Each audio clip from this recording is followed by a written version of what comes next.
మందాధికారులం కాదు కదా, మేము ఉత్తమాధికారులం కదా, నేను ఎప్పటి నుంచి పూజ మానేస్తాం మానే.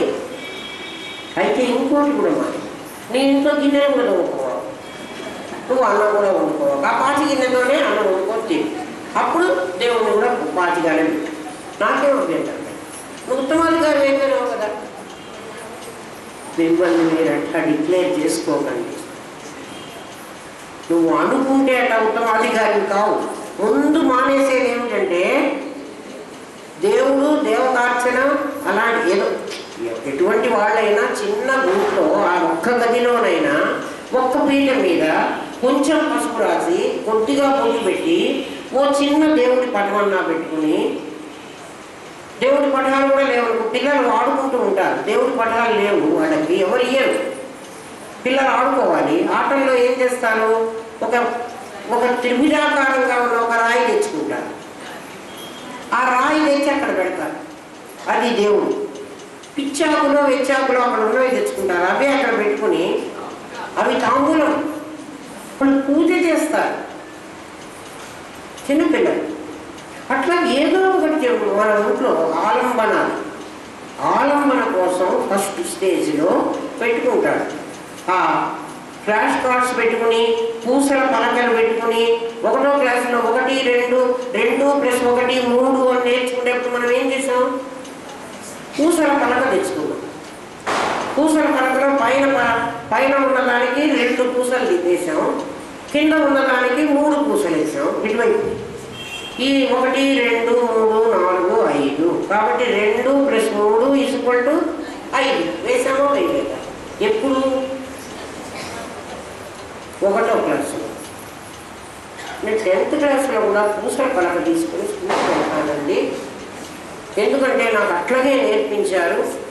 నాకు 2, 3, 5 కావాలంటే తర్వాత ఇంక కొంచెం పై స్టేజ్కి వచ్చామనుకో, ఈ చేతికి 2 వేలు పెట్టుకుని, ఈ చేతికి 3 వేలు పెట్టుకుని, ఇలాంటి 3లో 2 తీసేసి, ఇవన్నీ పూసల పలక స్టేజ్ దాటామనుకో వేళ్లలో పెట్టుకున్నాం. ఇంకా కాస్త పైకి వచ్చాం, మనోగణితం నేర్పించారు, మెంటల్ సమ్స్ మనసుతో చేయమంటున్నారు. ఇప్పుడు లెక్కలు పెట్టుకుంటే కాదు, దానికి టైం కూడా ఇన్ని సెకండ్సే ఇస్తారు. అందరం ఆ స్టేజ్ దాటమో రాలేదా? ఇది కూడా అలాంటిది. రేపే తీసుకెళ్ళి మీరన్నీ ఇవన్నీ కాదు, నేను సూక్ష్మ తమ రూపం, నేను ఉత్తమాధికారిని, ఉత్తమ కంటే ఇంకా హయ్యెస్ట్, ఇంకా లెవెల్. ఏమిటా లెవెల్? చిదాకాశంలో ఉన్నాను నేను. మీరు చిదాకాశంలోనే ఉన్నారు, కానీ మీరు ఇంకా రీచ్ కాలేదు. నేను కాదంటలే, మీరు ఢిల్లీ వెళ్ళే ట్రైనే ఎక్కారు, కానీ ఢిల్లీ స్టేషన్ రావడానికి 24 గంటల టైం ఉంది. హైదరాబాద్ దాటినప్పటి నుంచి నేను ఢిల్లీ వెళ్ళిన ఫీలింగ్ పెట్టే తప్ప ఇంకా వెళ్ళలే. ఆ పని చేయకండి, ఎందుకంటే మనస్సు చాలా చెడ్డది. అందరికంటే దాన్ని చాలా గొప్పగా అనుకోవడం దానికి అలవాటు. ఆ గొప్పది ఎవరు చెప్పమంటారా? మన శరీరంలో అన్ని ఇంద్రియాలకి పనులు ఉన్నాయి, అందరికీ పని ఉంది. అహంకు మాత్రం ఏ పని? అహం అనేది ఉంటుంది మన దగ్గర. ఎక్కడున్నది? మనస్సు, బుద్ధి, చిత్తం, అహంకారం. అహంకారం అది. కారం అంటే ఏమిటి? రజస్సుతో చేరింది, చాలా చెడ్డది. దానికి అసలు పని లేదు. మనసుకు పని ఉంది. ఏమిటి? ఇంద్రియాలన్నిటిగా ఇవన్నీ చూడాలి. మీరు ఇక్కడ గంటన్నర కూర్చోబెట్టి వినవే అంటే సచ్చినుడు ఆ చెవి ద్వారా వినకపోతే నువ్వు ఎందుకు వెళ్ళలేదు, అక్కడ తీసుకొని నేను కూర్చోబెట్టాను కదా, నేను అనవసరం 15 రూపాయలు ఆటో పెట్టి పిలుచుకొచ్చాను, నువ్వు వినకుండా ఇంటికి పోయినావు అంత తింటారు మీరు కదా. అందుకని అలర్ట్గా ఉండాలి. అది వినకపోతే దానికి చాలా కష్టం, పంపిస్తారు రేపు దాన్ని మీరు. భయం. చిత్తం ఏమిటి అంటే ఇవన్నీ రికార్డ్ చేయకపోతే అమ్మో రేపు మళ్ళీ నిన్న చెప్పావు కదా, ఇవాళ ఎందుకు రికార్డ్ చేయలేదు, ఇవాళ ఎందుకు గుర్తులేదు నీకు, అది కొడుతుంది. నన్ను జాగ్రత్తగా లోపల ఆ ఫీజు అంతా దాచిపెట్టుకోవాలి, మళ్ళీ వాళ్ళకి చూపించాలి. బుద్ధి ఇదంతా నువ్వు కరెక్టా కాదా, అది ఏదో చెప్తుంటే బుర్రలు చూస్తున్నావా, ఇది నిజమేనా, ఇది అబద్ధమా, ఊరికే చెప్తున్నారు ఆవిడ అని అంటుందా? లేదు, చాలా జాగ్రత్తగా విని చెప్తున్నా నిజమే అని ఒప్పుకుంటున్నదా? ఈ పనులన్నీ అవి చెయ్యాలి. అమ్మకు మాత్రం పనే లేదరా, ఏం పని లేదు. వీళ్ళందరూ చేసినది ఏం చేశారు? ఏం చేశాను అంటుంది. నేను మా పాఠం విన్నావా? నేను విన్నానండి. ఎవరు విన్నారు చెప్పు, నిజంగా చెప్పు. చెవి ద్వారా మనస్సు వినాలి. నీ జ్ఞాపకం ఉందా? ఉందండి. ఆ పని చేసింది ఎవరు? చిత్తం చేసింది. విచక్షణ చేశారు. ఎవరు చేశారు? బుద్ధి చేసింది. నువ్వేం చేశావే? ఇవన్నీ నావేనా? వాళ్ళందరూ చేసిన పనులు నావి. అట్లా అనుకోవడం దానికి అలవాటు.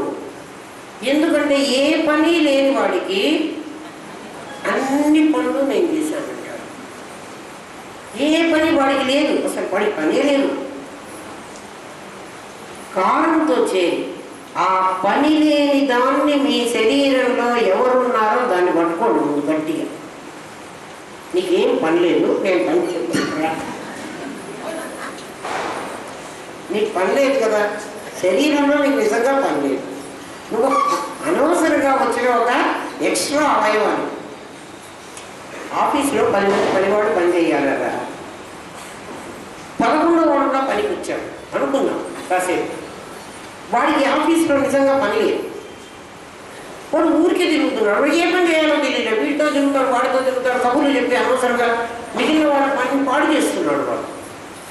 ఆ మేనేజర్ చూస్తాడు, రేపు వీడికి ఏం పని లేదు, ఏంటో నీ పని ఏమిటి? నాకేం పని చెప్పలేదు సార్, వాళ్ళందరికీ వాళ్ళ పనులు ఉన్నాయి, నాకైతే ఈ ఆఫీస్లో పనే చెప్పలేదు, ఊరికే కూర్చోబెట్టి జీతం ఇస్తున్నారు. జీతం ఇస్తున్నారా ఇవ్వట్లేదా? వాడి జీతం ఇది. ఈ అహంగారి జీతం శరీరంలో మనం తిండి పెడితే ఆ శక్తి అందరికీ డిస్ట్రిబ్యూట్ అవుతున్నప్పుడు వీడు కూడా మిగుతున్నారు. వీడు తింటున్నాడు, వీడు విమానం చెప్తున్నాడు. వాడిని రారా, నేను పని చెప్తారా? నీకేదో ఒక పని చెప్పాను కదా, నీకు ఇక్కడ పని లేదు. ఆ కారణాన్ని వదిలేసి, ఆ కారణం ఎవరు? నీ గుణాలు, వాటిని వదిలేసి అహం బ్రహ్మాస్మి బయటరా, నిన్ను బ్రహ్మం చేస్తారా? నీకు అసలు పని లేదు, ఇక్కడ కూర్చోబెట్టి అహం బ్రహ్మాస్మి. అహం బ్రహ్మాస్మి అంటే అది. ఆ అహంగాన్ని బ్రహ్మం చేయండి. వాడిని ఇందులో ఈ స్నేహం వదిలిపితే ఆ స్నేహం తగ్గించండి. అంతే మీరు చేయాల్సిన పని. అదే సాధన. అది చేయండి. వాడు నేను బ్రహ్మమని కూర్చుంటాడు. అసలు వాడికి అది బాగా చేపం. వాడు మనసు దగ్గరికి వెళ్ళి నేను మనసుని అంటాడు, బుద్ధి దగ్గరికి వెళ్ళి నేను బుద్ధిని అంటాడు. ఎందుకంటే వాడికి అది బాగా అలవాటు. బ్రహ్మం దగ్గరికి వెళ్ళి నేను బ్రహ్మని అంటాడు. నీకు తప్పే ఉంది. వాడు ఏం పని లేదు, వాడు లాక్పోయారు కూర్చోబెట్టి వాడికి ఆ పని చేసి. అందుకు ఆ బ్రహ్మాస్మి అనమాట ప్రబోధవాక్యం. మన పెద్దలు ఎంత కష్టపడి దాన్ని సాధించి దాన్ని మహావాక్యం అన్నారు. 4 అక్షరాలు అది మహావాక్యం. అది ఒక వేద సారం, ఎసెన్స్. అది తీసుకొచ్చి నీకు ఇచ్చాడు. దాన్ని నువ్వు ఉపయోగించుకో.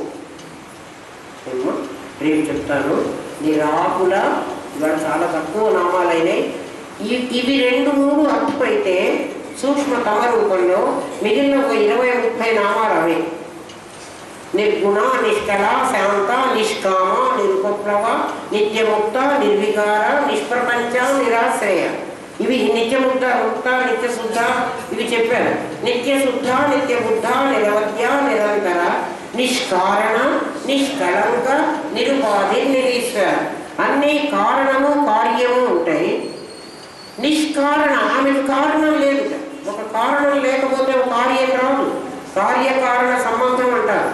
ఆ కార్యకారణ సంబంధం ఆమెకి లేదు. మనందరికీ కార్యకారణ సంబంధం ఉంది. నిష్కారణ, నిష్కళంక, కళంకం కూడా లేదు.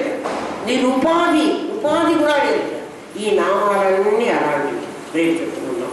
సూక్ష్మతమ రూపం, సూక్ష్మతర, సూక్ష్మతమ 2 పక్కనే ఉంటాయి. వాటిని రెండింటికి మనం మీకు తెలిసిన లాంగ్వేజ్ ఏంటంటే సగుణ నిర్గుణ తత్వం. అది మీకు ఈజీగా అర్థమవుతుంది. ఒకటి సగుణం, ఒకటి నిర్గుణం. సగుణమేమో సూక్ష్మతమ రూపం, సూక్ష్మతర రూపము, నిర్గుణమేమో సూక్ష్మతమ రూపం. అది సూపర్లేటివ్. సగుణ నిర్గుణాలు. సగుణం తెలిసిన వాడు ఎక్కడికి పోతాడన్నా? బ్రహ్మలోకానికి పోవాలి.